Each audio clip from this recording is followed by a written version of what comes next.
Hello दोस्तों। आज से हम कोरोगेटेड बॉक्स के ऊपर सीरीज़ स्टार्ट करेंगे। सबसे पहले वीडियो में आज हम basic terminology of corrugated box को समझेंगे, यानी लाइनर्स, फ्लूट्स, प्लाई, वॉल, ये क्या होता है और इनका क्या इम्पोर्टेंस होता है, इसे हम आज समझेंगे।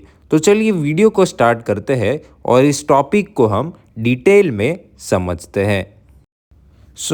कोरोगेटेड बॉक्स जो होता है वो 3 कंपोनेंट से बना जाता है। सबसे पहले होता है लाइनर। नाउ लाइनर एक सिंपल पेपर होता है जो हम बॉक्स में यूज़ करते हैं एज अ इनर लेयर या फिर आउटर लेयर। फिर सेकंड कंपोनेंट आता है वो है फ्लूट। नाउ फ्लूट जो होता है वो एक वेवी जिगजैग पेपर लेयर होता है between two liners. Now liner and flute को जोड़ने के लिए जो तीसरा कंपोनेंट होता है वो है एडिसिव। नाउ एडिसिव जो होता है वो हम यूज़ करते हैं लाइनर और फ्लूट को चिपकाने में। जैसे कि आप इमेज में देख सकते हो, दो लाइनर के बीच में जो इनर एंड आउटर लाइनर है उसके बीच में एक फ्लूट लेयर होती है। जब हम इन तीनों प्लाई को जब हम चिपकाते हैं तब हम एक बॉक्स जो है उसे क्रिएट कर सकते हैं। चलिए हर एक कंपोनेंट का इम्पोर्टेंस जो है वो समझते हैं। सबसे पहला कंपोनेंट है लाइनर। जो लाइनर होता है वो कोरोगेटेड पैकेजिंग में बहुत ही की रोल प्ले करता है, which is in strength that increases the edge crush strength as well as the bursting strength. उसके बाद जो ड्यूरेबिलिटी होती है, it improves the resistance to moisture, tearing and puncture. और जो प्रिंटेबिलिटी है, it creates a smooth surface for printing and branding. Second component है flutes. जो फ्लूट्स होता है वो बहुत ही इम्पोर्टेंट रोल प्ले करता है इन कोरोगेटेड बॉक्सेस। नाउ फ्लूट जो होता है वो एक्ट करता है एज अ कुशनिंग, जो एब्जॉर्ब करता है शॉक्स एंड इम्पैक्ट को और प्रोटेक्ट करता है जो प्रोडक्ट पैक किया है in the box. Now the second thing is it also improves the strength, जो प्रोवाइड करता है rigidity and helps the box resist crushing, as well as वो एनहांस करता है stacking strength of the box. ना flute जो होता है वो एज अ इंसुलेशन भी यूज होता है because it offers thermal protection in some cases. जो थर्ड कंपोनेंट है वो है adhesive. Now adhesive is the heart of the corrugated box, क्योंकि जो फ्लूट होता है और जो लाइनर होता है उनके बीच में जो बॉन्डिंग होगी उसी से जो स्ट्रेंथ होगी वो मेंटेन रहेगी। इसलिए फ्लूट और लाइनर के बीच में जो बॉन्डिंग होगा, जो एडिसिव होगा, वो बहुत इंपॉर्टेंट रोल प्ले करता है in maintaining the strength as well as it makes it durable. इन 3 कंपोनेंट से हमारा कोरोगेटेड बॉक्स जो है वो बनता है।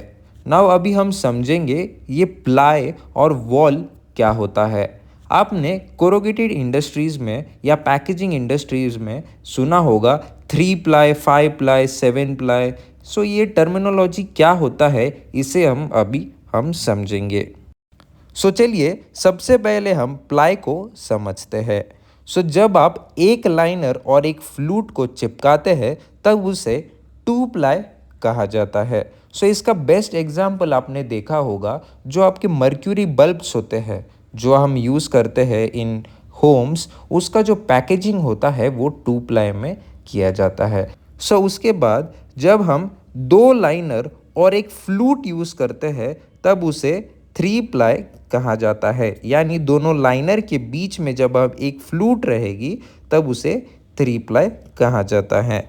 उसके बाद जब हम 3 लाइनर और 2 फ्लूट को यूज़ करते हैं तब उसे 5 प्लाई कहा जाता है। जैसे कि आप इमेज में देख सकते हो, 3 लाइनर्स और तीनों लाइनर्स के बीच में फ्लूट्स है 2, तो यानी जो 5 लेयर्स हो गए उसे हम 5 प्लाई कहेंगे। सिमिलरली ऐसे 7 प्लाई, 9 प्लाई ऐसे होता है। सो जब भी हमें कोरोगेटेड बॉक्स का स्ट्रक्चर डिफाइन करना होता है तभी हम कहते हैं 3 प्लाई 5 प्लाई या 7 प्लाई, जितना भी आपका स्ट्रक्चर होगा, जितने भी पेपर्स के लेयर होंगे उतना वो कोरोगेटेड बॉक्स का प्लाई होगा।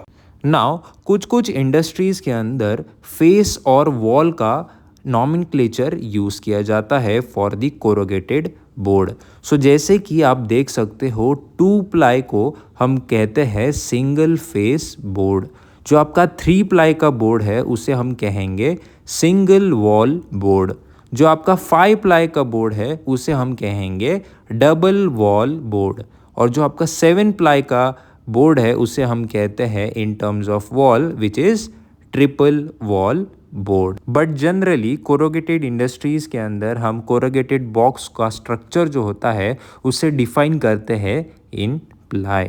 नाउ अगले वीडियो में हम समझेंगे कि फ्लूइड्स जो होता है उसकी हाइट जो है वो चेंज होने से क्या प्रॉपर्टीज़ में चेंज होती है, कौन से टाइप्स के फ्लूइड्स होते हैं, फ्लूइड्स का जो टेकअप फैक्टर लिया जाता है वो क्या होता है, और हम ये भी देखेंगे कि फ्लूइड्स के जो शेप होता है वो कौन से टाइप्स के होते हैं। सो आई होप आपके liner, fluid, ply and wall के रिलेटेड जो कंसेप्ट है वो क्लियर हो गए हैं। सो अगर आपको कोई भी कंसेप्ट में कोई क्वेरी है, कोई डाउट है, तो आप प्लीज़ उसे कमेंट बॉक्स में लिख दीजिए। हम जल्द ही आपके क्वेश्चंस को आंसर करेंगे। सो अगर आपको ये वीडियो पसंद आई प्लीज़ इस वीडियो को लाइक करें, इसे शेयर करें और सब्सक्राइब करें वी सिंप्लीफाई चैनल को।